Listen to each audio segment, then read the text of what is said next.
One of the points that people will often bring up is the idea that I shouldn't have married this person. I should have listened. My mom told me that, he didn't come from a good family. My dad said he had a bad feeling about her. I didn't listen, and now look, we're having all these problems.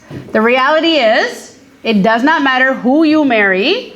Every single person has qualities that will match with yours, and every single person has qualities that will be difficult for you. Every single marriage will have discord. The idea that if you find the right person or the perfect person, you will never have disagreements is a fantasy that does not exist. That absolutely does not exist. And I work with couples sometimes in the Muslim community who knew each other, right? Who were first cousins, who grew up as neighbors, who the families have been friends since they were babies. And they get married and they cannot get along. And I work with people who maybe only said salam to each other before they had their nikah and never talked to each other or were completely arranged, knew nothing about each other. They're also going to have problems, right? So there is no perfect way of doing this. But there are a lot of barriers that prevent us from seeing who and what someone is. And to some degree, we need to be willing to accept this. Regardless of who you marry, we need to know how to manage discord and how to have healthy disagreements. There are ways to fight fair. There are ways to fight respectfully. There are ways to have disagreements and reconcile, keeping in mind our purpose on earth, which is to please and obey Allah. Instead of our marriage becoming a source of pleasing or obeying, God forbid, shaitan, right? And part of that is in taking steps as much as possible to be mindful of who you're marrying, in what condition you're marrying them, and what are your expectations of marriage. No matter how well you know someone, when you share a bedroom, when you share a life, when you share finances, you get to know them on a different level than anyone else ever did, and it's going to change your perspective on them. What stops us, or what are the barriers from getting to know people that, again, are normal, healthy, realistic barriers? Number one is a tendency to present a positive self-image, right? When we're getting to know someone for the sake of marriage, we dress up, we take a shower, we look appropriate, we make sure our clothes match, we show up on time, right? We don't do those things to trick someone. We don't do those things to manipulate someone. We do those things because we're trying to make a good impression, as we should. Falling in love influences decision-making process. As a therapist, I'm going to go ahead and say that I put a grain of salt on that because as a practicing Muslim, I don't believe you can genuinely be in love with somebody before you marry and share a life with them. But you can develop very strong feelings, you can develop an attachment, and you can develop a very unhealthy attachment. That's different from love, but it feels like it. Infatuation can change your mind process. And people will sometimes say, I couldn't recognize my brother. This is not the daughter we raised, right? Because suddenly somebody else matters so much to me that I'm willing to disrespect my parents. I'm willing to lose relationships with my family members, right? Things that a year ago, if you asked me, I would have said, there's no way I would do that, suddenly does not seem like a big deal. So that's why we need to be careful to what extent we get involved with somebody, how we're talking to them, whether or not we're having someone there with us, whether or not we're mindful of our intention, because it's very easy to slip into infatuation. There's multiple factors that make up the psychology of a person. Most of what I'm about to list are not things that you could get to know in the early phases of talking to somebody. Even if you are able to talk to that person's siblings or friends or community members, you're not going to find out about their childhood trauma. You're not going to know about, how they score on an intelligence test, their psychological health, their physical health. Our gender makes us different. Allah subhanahu wa ta'ala created men and women differently. We see things differently. We perceive things differently. And that's perfectly fine. That's not good or bad. It is what it is. Our social and environmental culture, our socioeconomic background, our education, adulthood trauma, brain development, temperament, all of this contributes to our psychology. You might be able to tell someone's temperament from a few meetings. To some degree, you'll be able to have an idea of their intelligence, their skills. whether or not they have, their psychological health, of how patient they are, of how irritable they are, whether they have an anger problem, you might be able to figure out in a few short meetings. But all of this, you will not.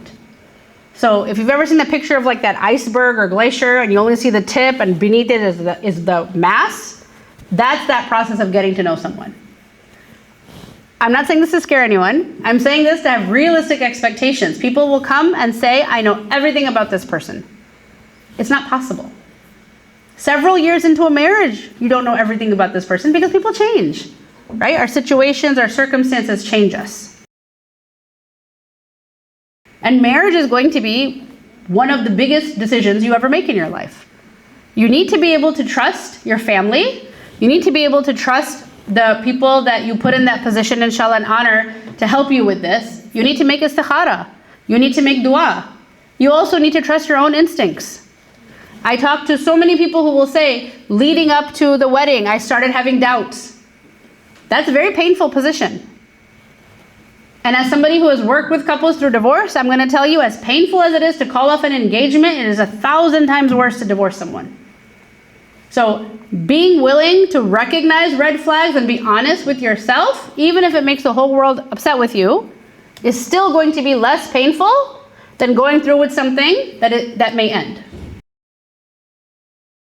It doesn't matter who you picked. If you picked the girl that your mom was pushing, or you picked the girl that your sister was pushing, or you picked the girl that your aunt was pushing, regardless, there will be problems with each of them. That's not the point here. Whoever you marry, there are going to be different problems. Yes, if I had married this person, we wouldn't have the financial problems that I have in my marriage. Maybe, but I'd have different ones. Or maybe this person wouldn't have had, in-laws as involved in our life, but we would have had a different issue. So there's no such thing as like that idea that the grass is greener, right? I should have done this, I should have done that. We need to trust that if I'm married to this person and I made sincere dua and I made istikhara, then this is who I'm supposed to be with. This is who was written for me. This was my nasib. And trust that Allah subhanahu wa ta'ala put me with this person for some reason. Even in the Sharia, if you don't find someone attractive, you shouldn't pursue that. And sometimes our families, unfortunately, will kind of like devalue this. Looks change, it's okay, right? Like makeup will change that. He might lose weight, he might gain weight. Everybody goes to Turkey for hair transplant, don't worry about it. Like when people hear stuff like that all the time.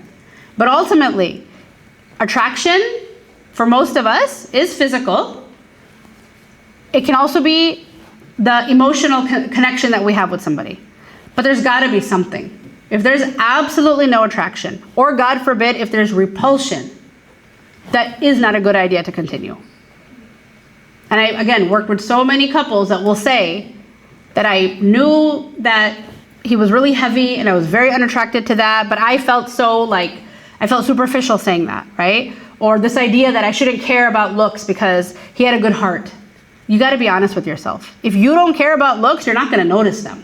If you're noticing that somebody is not attractive, at least be honest with yourself that you do care. To some degree, you do care. Men tend to be attracted to refinement, neatness, good looks, right? The ability to know that someone has a desire to keep a home or to raise a family.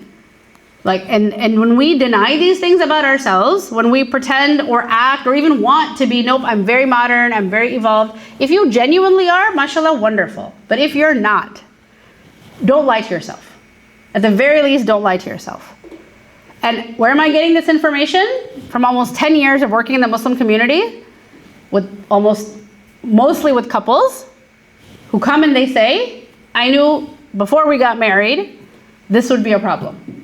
I knew early on I was not okay with this, but I felt bad to say something. I felt like it was superficial. I felt like it made me shallow. I felt like I would get, people would be upset with me that I wanted to marry somebody who prioritized being a homemaker. So my mom is a career woman, my sisters are all professionals, so I said, yes, I want a professional wife, because that's what I thought I was supposed to say.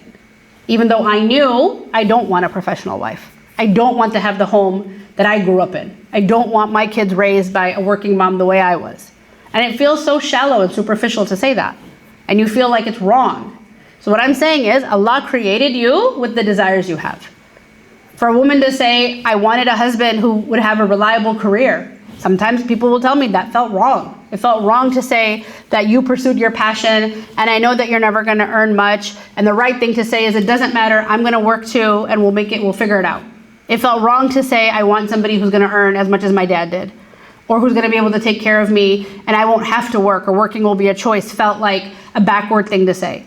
If you know that you feel this way, if you know that you're having these thoughts and you're not comfortable verbalizing it, again, at the very least, be honest with yourself.